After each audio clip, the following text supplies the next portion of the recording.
Chapter 1, Law and its Operation. The world and all within it is man's conditioned consciousness objectified. Consciousness is the cause as well as the substance of the entire world. So it is to consciousness that we must turn if we would discover the secret of creation. Knowledge of the law of consciousness and the method of operating this law will enable you to accomplish all you desire in life. Armed with a working knowledge of this law, you can build and maintain an ideal world. Consciousness is the one and only reality, not figuratively, but actually. This reality may, for the sake of clarity, be likened unto a stream, which is divided into two parts, the conscious and the subconscious. In order to intelligently operate the law of consciousness, it is necessary to understand the relationship between the conscious and the subconscious. The conscious is personal and selective. The subconscious is impersonal and non-selective. The conscious is the realm of effect. The subconscious is the realm of cause. These two aspects are the male and female divisions of consciousness. The conscious is male, the subconscious is female. The conscious generates ideas and impresses these ideas on the subconscious. The subconscious receives ideas and gives form and expression to them. By this law, first conceiving an idea and then impressing the idea conceived on the subconscious, all things evolve out of consciousness. And without this sequence, there is not anything made that is made. The conscious impresses the subconscious, while the subconscious expresses all that is impressed upon it. The subconscious does not originate ideas, but accepts as true those which the conscious mind feels to be true, and, in a way known only to itself, objectifies the accepted ideas. Therefore, through his power to imagine and feel, and his freedom to choose the idea he will entertain, man has control over creation. Control of the subconscious is accomplished through control of your ideas and feelings. The mechanism of creation is hidden in the very depth of the subconscious, the female aspect, or womb of creation. The subconscious transcends reason and is independent of induction. It contemplates a feeling as a fact, existing within itself, and on this assumption proceeds to give expression to it. The creative process begins with an idea, and its cycle runs its course as a feeling and ends in a volition to act. Ideas are impressed on the subconscious through the medium of feeling. No idea can be impressed on the subconscious until it is felt. But once felt, be it good, bad, or indifferent, it must be expressed. Feeling is the one and only medium through which ideas are conveyed to the subconscious. Therefore, the man who does not control his feeling may easily impress the subconscious with undesirable states. By control of feeling is not meant restraint or suppression of your feeling, but rather the disciplining of self to imagine and entertain only such feeling as contributes to your happiness. Control of your feeling is all important to a full and happy life. Never entertain an undesirable feeling, nor think sympathetically about wrong in any shape or form. Do not dwell on the imperfection of yourself or others. To do so is to impress the subconscious with these limitations. What you do not want done unto you do not feel that it is done unto you or another. This is the whole law of a full and happy life. Everything else is commentary. Every feeling makes a subconscious impression, and unless it is counteracted by a more powerful feeling of an opposite nature, must be expressed. The dominant of two feelings is the one expressed. I am healthy is a stronger feeling than I will be healthy. To feel I will be is to confess I am not. I am is stronger than I am not. What you feel you are always dominates what you feel you would like to be. Therefore, to be realized, the wish must be felt as a state that is rather than a state that is not. Sensation precedes manifestation and is the foundation upon which all manifestation rests. Be careful of your moods and feelings, for there is an unbroken connection between your feelings and your visible world. Your body is an emotional filter and bears the unmistakable marks of your prevalent emotions. Emotional disturbances, especially suppressed emotions, are the causes of all disease. To feel intensely about a wrong without voicing or expressing that feeling is the beginning of disease, dis-ease, in both body and environment. Do not entertain the feeling of regret or failure, for frustration or detachment from your objective results in disease. Think feelingly only of the state you desire to realize.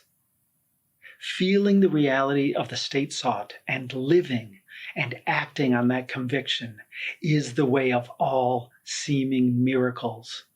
All changes of expression are brought about through a change of feeling.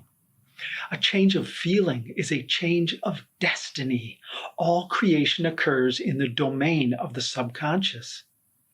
What you must acquire then is a reflective control of the operation of the subconscious. That is, control of your ideas and feelings.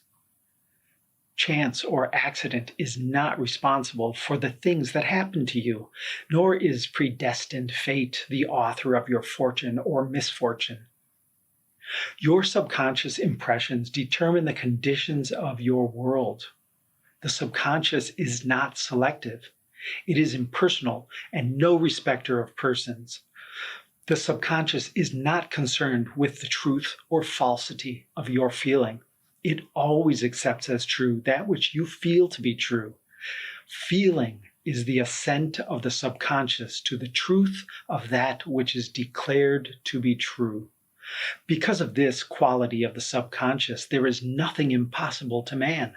Whatever the mind of man can conceive and feel as true, the subconscious can and must objectify.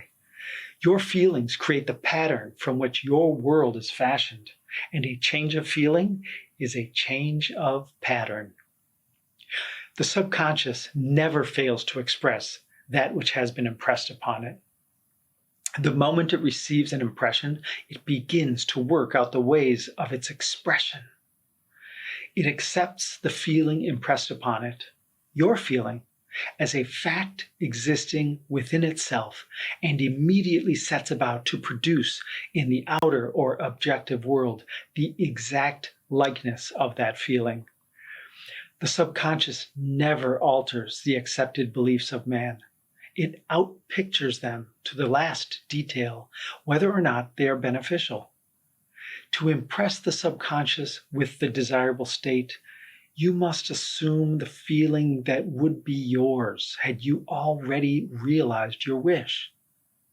In defining your objective, you must be concerned only with the objective itself. The manner of expression or the difficulties involved are not to be considered by you. To think feelingly on any state impresses it on the subconscious.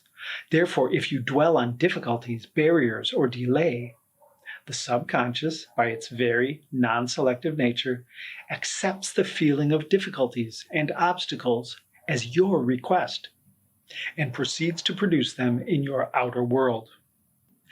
The subconscious is the womb of creation. It receives the idea unto itself through the feelings of man. It never changes the idea received, but always gives it form.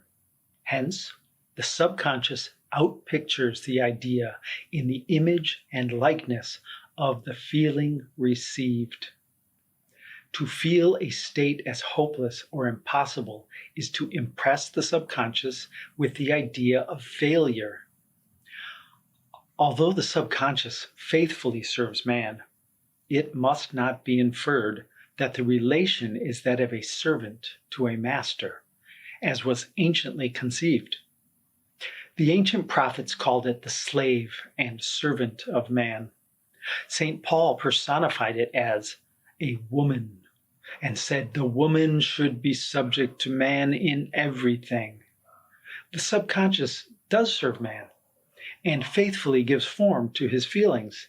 However, the subconscious has a distinct distaste for compulsion and responds to persuasion rather than to command. Consequently, it resembles the beloved wife more than the servant. The husband is head of the wife. May not be true of man and woman in their earthly relationship, but it is true of the conscious and the subconscious, or the male and the female aspects of consciousness. The mystery to which Paul referred when he wrote, "This is a great mystery. He that loveth his wife loveth himself, and they two shall be one flesh," is simply the mystery of consciousness.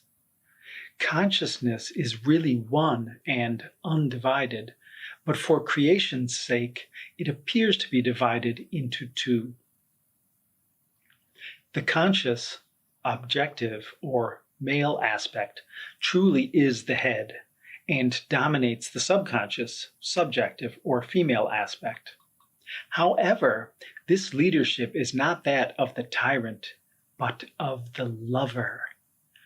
So by assuming the feeling that would be yours were you already in possession of your objective, the subconscious is moved to build the exact likeness of your assumption. Your desires are not subconsciously accepted until you assume the feeling of their reality, for only through feeling is an idea subconsciously accepted, and only through this subconscious acceptance is it ever expressed. It is easier to ascribe your feeling to events in the world than to admit that the conditions of the world reflect your feeling. However, it is eternally true that the outside mirrors the inside. As within, so without. As above, so below. As below, so above. As within, so without. As without, so within. Correspondence. The second of the 7 principles of Hermes Trismegistus. A man can receive nothing unless it is given him from heaven. The kingdom of heaven is within you. Nothing comes from without. All things come from within, from the subconscious. It is impossible for you to see other than the contents of your consciousness. Your world, in its every detail, is your consciousness objectified. Objective states bear witness of subconscious impressions. A change of impression results in a change of expression. Subconscious accepts as true that which you feel as true, and because creation is the result of subconscious impressions, you, by your feeling, determine creation. You are already that which you want to be, but your refusal to believe this is the only reason you do not see it. To seek on the outside for that which you do not feel you are is to seek in vain, for we never find that which we want. We find only that which we are. In short, you express and have only that which you are conscious of being or possessing. To him that hath, it is given. Denying the evidence of the senses and appropriating the feeling of the wish fulfilled is the way to the realization of your desire. Mastery of self-control of your thoughts and feelings is your highest achievement. However, until perfect self-control is attained, so that, in spite of appearances, you feel all that you want to feel, use sleep and prayer to aid you in realizing your desired states. These are the two gateways into the subconscious.